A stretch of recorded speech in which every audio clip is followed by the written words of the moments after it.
This is Hidden Killers Week in Review. A look back at the most prolific stories of the week. This is the Hidden Killers podcast with Tony Brueski. Featuring author, psychologist, and daily contributor, Siobhan Scott. Rex Heuermann, the man that has been accused of being the Long Island serial killer, the Gilgo Beach murderer. Well, we can all but pretty much say he is the Long Island serial killer and the Gilgo Beach murderer. Same person. Obviously, technically, still innocent until proven guilty. But when you have documents in your basement talking about the murders itself and how not to get caught, and all the images, it seems pretty cut and dry at this point. Siobhan Scott, a psychotherapist and author, joining us to discuss what has been your reactions to these new bombshell pieces that have come out. Two other victims I'm not super surprised by, but what we've learned in the documents and the data of Rex Heuermann that he was storing, that to me is even more telling. Very much. Absolutely horrifying. I think this is every woman's worst nightmare, a torture dungeon, essentially, with broken down, obsessive. It's like a guide to how to mutilate and kill people. I mean, I went over the documents extensively yesterday, and it just made me sick. If we saw this in a horror movie, we would never believe that this could be real. Mm-hmm. It just shows this obsessive degree of planning. And it's I think one of the absolute, I've talked to sadists before, but it's just one of the most sadistic stories I have ever seen. And it's horrifying. How many years has he been doing this, and how many other women are out there? Because clearly this guy was obsessed. Yeah, I mean, this list, from what we know now, it now expands his reach geographically as to where he was allegedly murdering these women and abusing them. It also expands it timeline-wise. We're going all the way back to 1993 now, which, quite a while, more than 3 decades ago at this point in time. So he would have been in his early 30s, a bit more agile and able to move around. What does seem to have happened from what, if you look at the writings and the way some of these women were found, just horrifically mutilated and ripped apart. Some of the later victims, though, not so much. I mean, there certainly was a handful of things, but it wasn't as much. I'm wondering if with age, if he started to do less because it was a little more time consuming or physically exerting on him. Mm-hmm. Yeah, one of the things that was in the document was that small women are better. Yeah. And is that just because they were easier to overpower? And yeah, a guy who's as obsessed as this, I would doubt that he took vacations from it.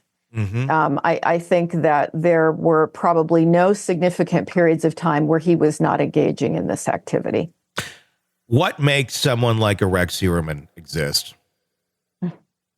Boy, we would love to know if there's a formula for it. We know that a third of people who have this kind of sadistic tendency, a third of them have had severe child abuse, not all of them. You do find an increase in head injuries, often in early childhood. So does that change the wiring somehow? But then you've got the DNA component. Did they, inherit the tendency to be psychopathic, which means their brains have some differences, a smaller amygdala, and the empathy center of the brain, the prefrontal cortex and ventral media prefrontal cortex, they don't wire up the same way to the amygdala. That's kind of my going into techie neuroscience there. But there are some differences in the brain.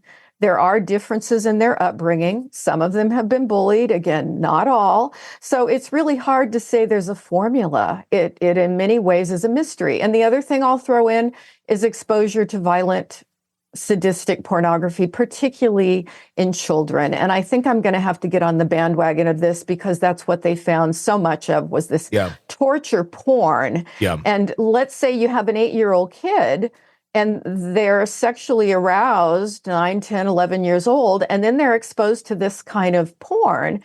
And that wires the brain to find that arousing. And in essence, it can become addictive, and then they grow up and this is what you get.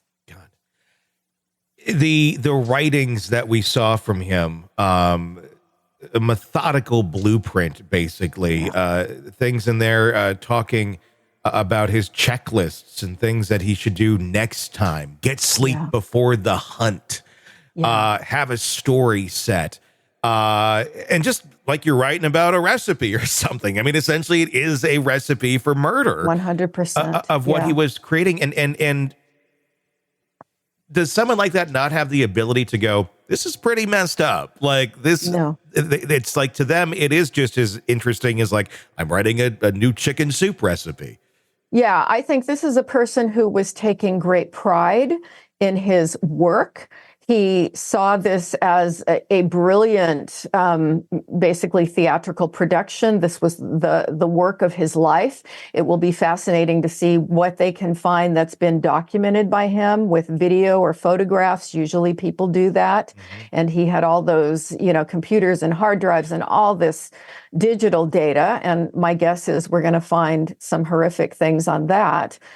It's a sign of someone who was addicted to torture. Yeah. And I think one of the horrifying things is, at least people who knew him very superficially, nobody had a clue that this was the secret world going on. Sick of the ads? We are too. Start listening with no commercials now and get access to all of our episodes in advance of everyone else. Become a True Crime Today Premium Plus subscriber on Apple Podcasts. Search True Crime Today Premium Plus on Apple Podcasts or go to our podcast page and sign up now. True Crime Today Premium Plus. Sign up now.